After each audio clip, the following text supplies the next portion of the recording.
better? Hard shifts, sleeping in corridors, and enjoying hydrogen.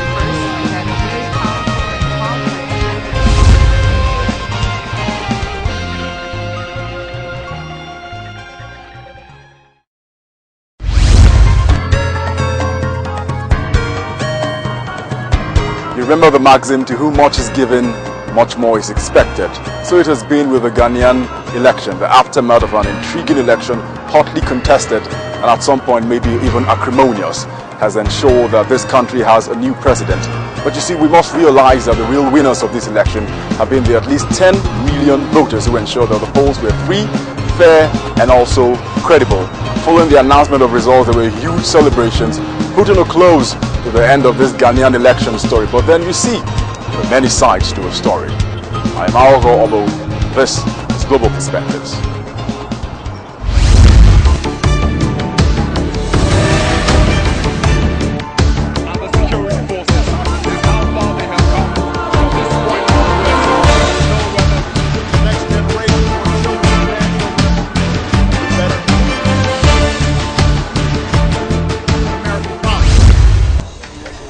Every poll in one of Africa's most stable democracies from 1992, when the political space was opened up, till date has been intriguing. From former President Jerry Rawlings to the late President John Atta Mills, the leadership of Ghana has always revolved around two political parties: the ruling National Democratic Congress and the new Patriotic Party. In the beginning, there were 8 political parties going for it, but it was always certain that the age-long rivals will face up one with another on election day. In the run-up to the polls, a number of international pollsters predicted wins for the leading candidates of the National Democratic Congress and also the new Patriotic Party. It was destiny that foisted John Dramani Mahama of the National Democratic Congress to national prominence. The death of John Atta Mills in June this year meant his installation as president. With only 6 months to the election, the NPP announced him as its presidential candidate. With very little campaign experience, John Mahama entered the fray, and he was a sellout to the electorate. A suave communicator, he drew in not only his party supporters, but a number of small opposition parties were thought to be secretly siding with the NDC, even though they were presenting presidential candidates for the December 7th polls. He promised more jobs and a better future for Ghanaians. Next year, Ghanaians expect a crude oil windfall following the commencement of exploration in the north of the country. His supporters insisted that he was the right candidate and shepherding Ghana through to economic prosperity.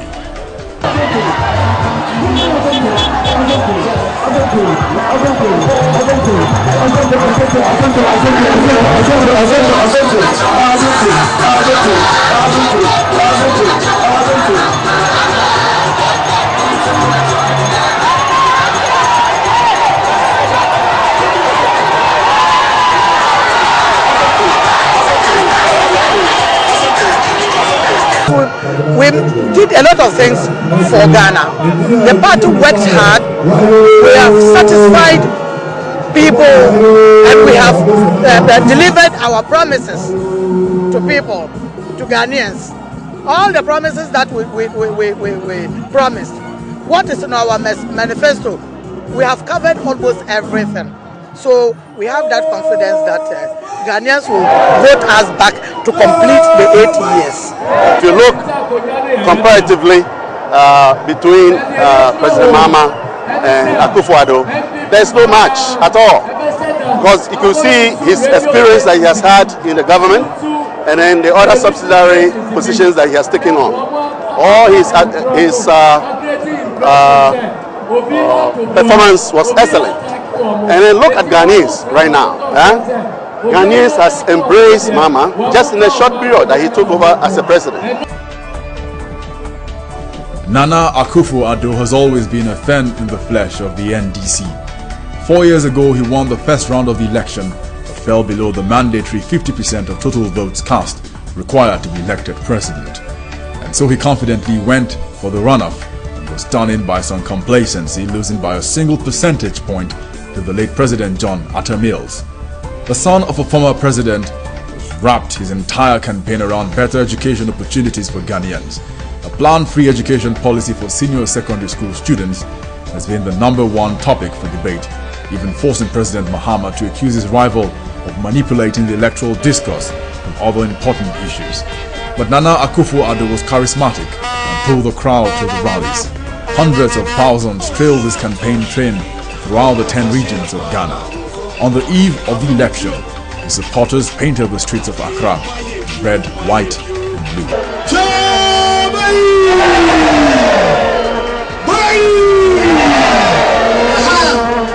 2008, we're having some mistake. Because of that, we lose. This time, we're making our correction. Right now, we're standing firm.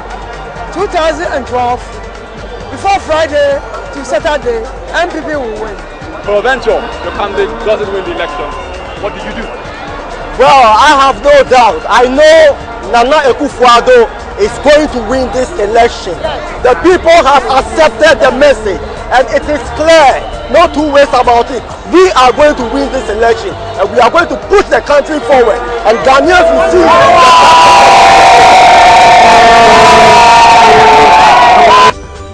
When the deadline for campaigns ended, the action moved to the other actors in the election drama. 9 months ago, he had led the African Union and the Economic Community of West African States mission in observing the elections in Senegal. On the eve of the election, he addressed at least 250 observers of ECOWAS on the significance of the December 7th poll.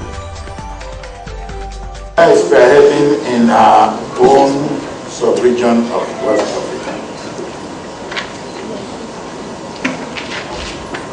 Our culture, our tradition, and our reputation of free, fair, peaceful, transparent, and credible election. That we must not take for granted. In 3 days, the ECOWAS Commission had met with major political actors in the poll in ascertaining the country's readiness. The outcome of the interactions appeared reassuring. The real test for the Ghanaian election was the electoral process. It was using the biometric standard in conducting the December 7 poll for a record 14 million voters. It was unprecedented in the West African sub-region, and the debate had focused on whether Ghana was ready for a biometric poll. We're doing this to ensure that nobody is able to impersonate another, and to cut out the incidence of multiple voting, and as well to cut out people voting in the names of others. So if you are not registered, you cannot vote. That is what it means. We want to ensure that only people who genuinely registered will be able to cast their vote. There were at least 26,000 polling centers, and the Electoral Commission announced that it had made adequate preparations for the transporting of electoral materials to officials during and after the polls. On election day, the elections got off to a chaotic start. Excited voters had arrived polling stations the night before. Before dawn, long lines had formed in anticipation of early voting. But then the materials failed to arrive early, and when the officials showed up, they tried to rearrange the lines, and so anarchy reigned.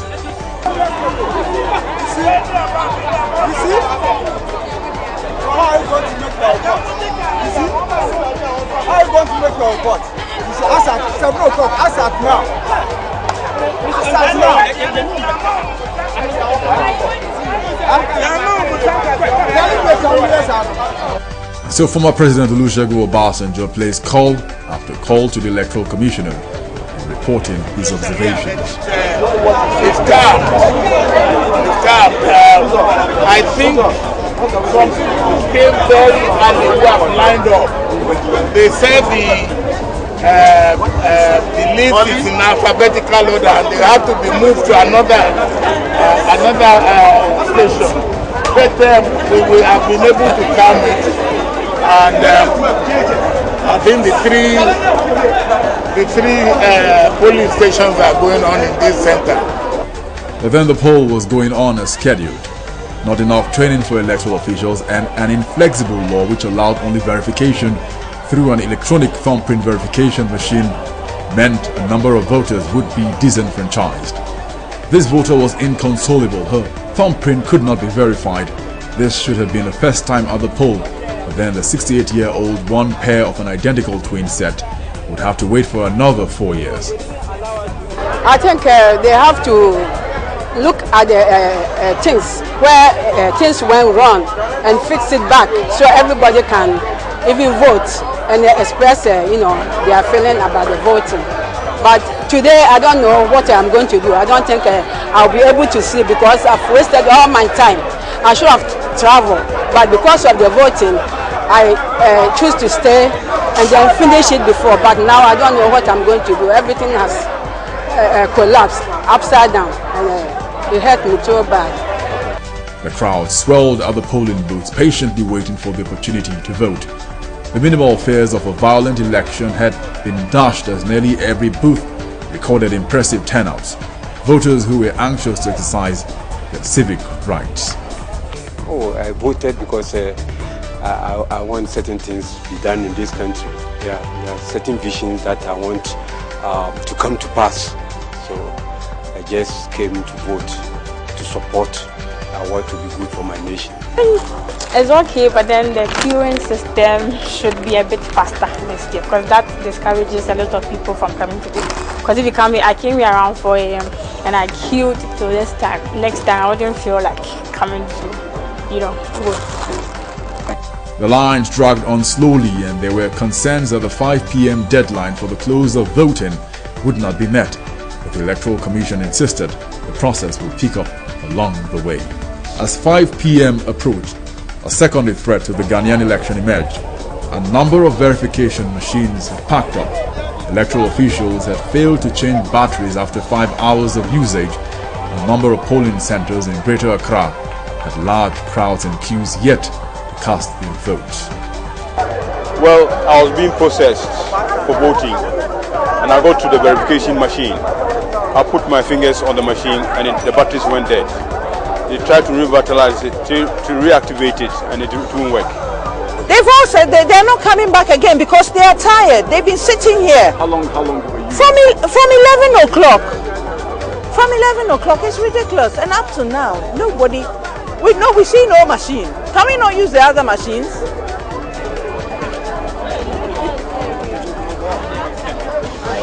What I reported the situation on each center to him.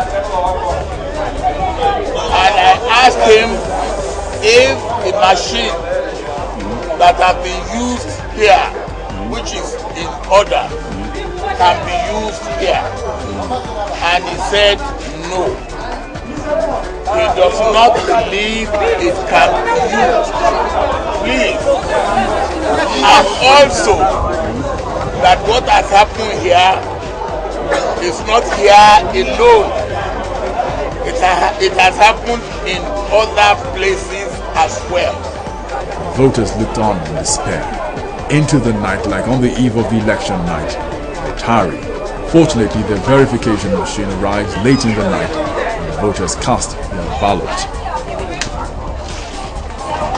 The Electoral Commission of Ghana announces a second day of voting for over 100 polling units that had voting disrupted because of problems with the verification devices. A small crowd gather around a makeshift shed, passing time, and they follow the results on television.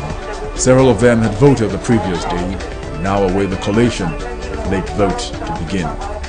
In fact, we don't have any problem for the delay or whatever. Just we want everything to be peaceful. So we thank God that they postponed everything, and this morning too we are here just to witness advise what is going to happen. So we are very happy. The security men too, we thank them a lot for they have been protecting us in violence or something. We don't experience something like violence here. So we thank God that everything. We are just waiting for the counting. The results have begun to trickle. The early signs of a prolonged electoral battle is all but glaring, with the NPP and the NDC retaining their strongholds throughout the country. The close of voting coincides with the earliest assessment of the electoral exercise. 250 observers of the ECOWAS mission have monitored the exercise in the 10 regions of the country. They return a positive assessment. The mission says the incidents over the verification of voters which led to a second day of voting were not sufficient to discredit the vote. The Electoral Commission exhibited financial and operational autonomy as well as credibility in the preparations of the 2012 elections. The decision to go biometric in the registration exercise in order to improve efficiency and cut down fraud were commendable. The elections were always going to be a two-horse race, as the results came in constituency after constituency. The closeness of the contest between John Mahama and Nana Akufo-Addo many times indicated a runoff was inevitable. But then sometime on Sunday morning, John Mahama established a 3% lead that Akufo-Addo could not break into. The plot thickens and the drama is intensifying only hours to the announcement of the final results of the Ghanaian parliamentary and presidential election. Hundreds of supporters of the NPP are protesting a result they have not yet seen, but coming out of a meeting with the chairman of their party, who has said that it will reject the eventual results when it is released.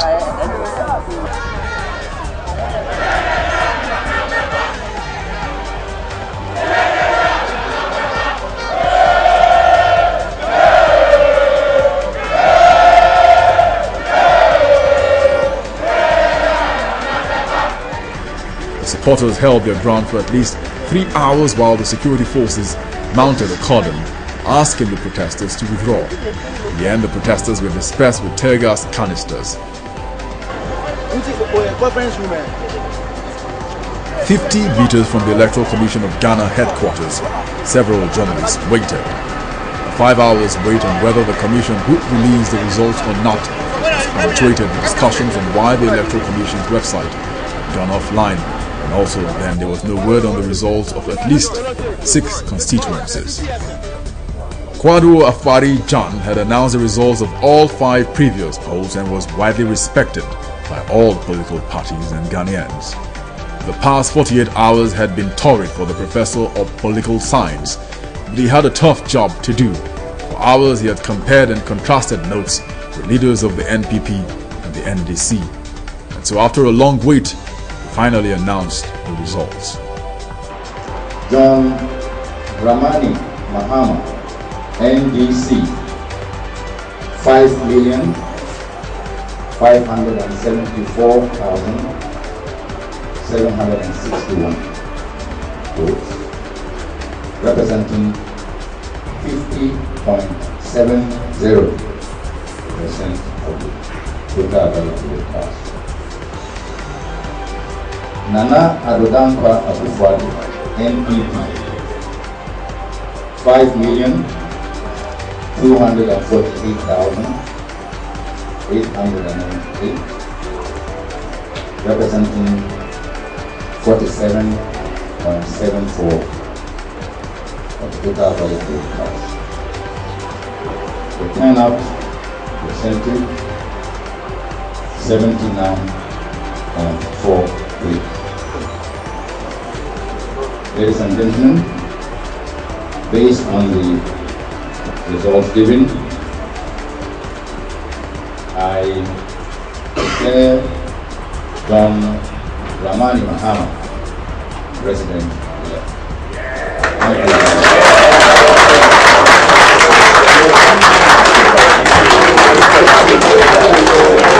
Thank you, ladies and gentlemen. President Mahama did not make the 52% predicted by the international pollsters, but 50.7% was good enough to secure his win. However, his rival Nana Akufo-Addo would not accept the results. But then the party was already started in Accra and throughout Ghana. Into the night, the drum beats and vuvuzelas serenaded Ghana's new president, beginning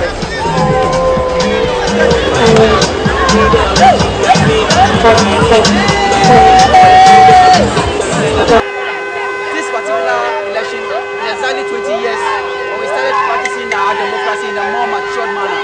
And we believe that it has been consolidated. And Ghana has voted for peace, as far as I'm concerned. Free education!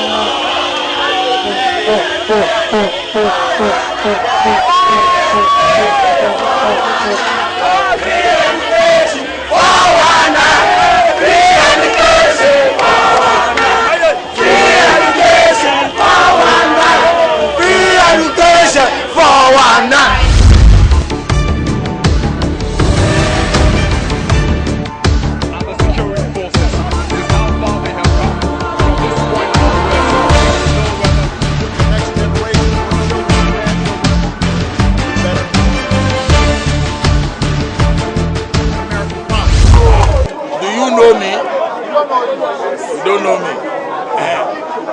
You go know me now because I go tell you who I be. Me, I be Obasanjo from Nigeria. Wow. Abi, you know here Obasanjo before? Yeah. You hear him before? Obasanjo dey here. Gangnam Style. 낮에는 따사로운 인간적인 여자. 커피 한 잔에 여유를 아는 품격 있는 여자. 밤이 오면 심장이 뜨거워지는 여자. 그런 반전 있는 여자. 너는 선호해. 낮에는 너만큼 Are you not going to vote? If you want to vote, you will. I can set you to go back later.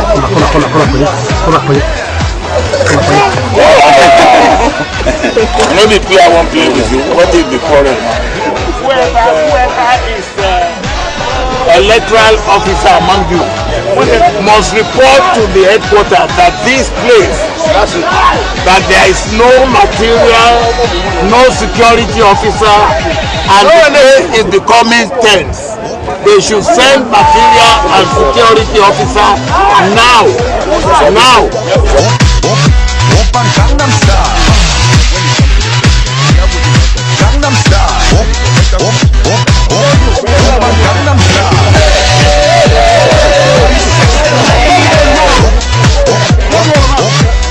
Gangnam Style. Sexy lady.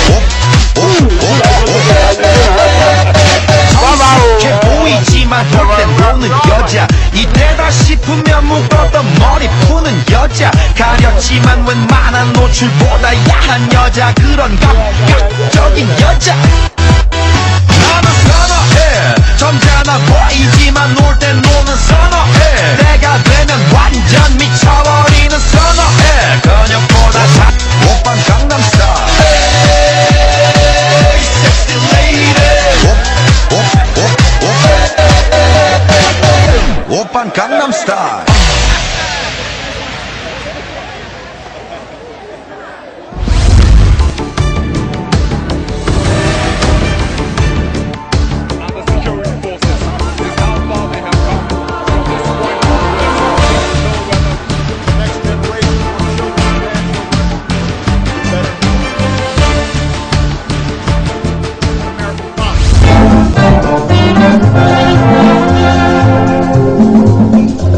Ghana, we now have freedom. Ghana, land of freedom. Toils of the brave. On my way out, just about time.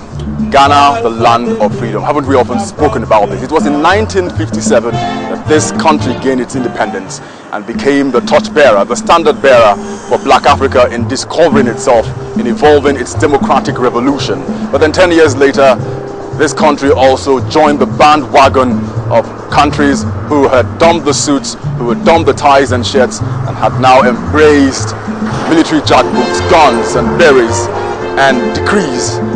But then, you know, in 1992, this country once again ensured that democracy was put where it rightly belonged. It became the pivotal point in the rallying cry for democracy once more in West Africa. And time again, the Ghanaians held elections, 92, 96, up till this present time, transparent, free, fair and credible elections. In the run-up to this election, the question wasn't, can Ghana hold an election properly? The question was, can the Ghanaians take the electoral conduct to the next level? And that's exactly what they just did. I know people will say there were questions on the biometric process, complaints from the NPP, electoral delay and all of that. But then the real winner, the real backstory here has been the Ghanaian people, the electorate, who stood their ground in ensuring that they voted. Even if it meant voting for an extra day, they waited patiently, ensured the results were out, and when it was time to celebrate, they did celebrate. It's a lesson for the entire Black Africa. It's a lesson for the leaders of this continent in ensuring that a culture of give and take is adopted whenever elections are conducted. It's a lesson for the rest of Africa in knowing that election is not a do or die matter. We see that's the way the cookie crumbles from Accra to Lagos. I'm Mauro Abo. Thank you for watching Global Perspectives. Do have yourself a smashing week. Bye-bye. Kwaba.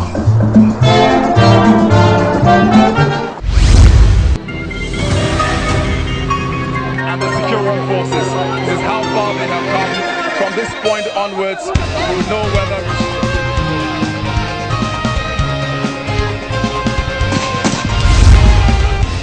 the next generation, your children and grandchildren, will be better.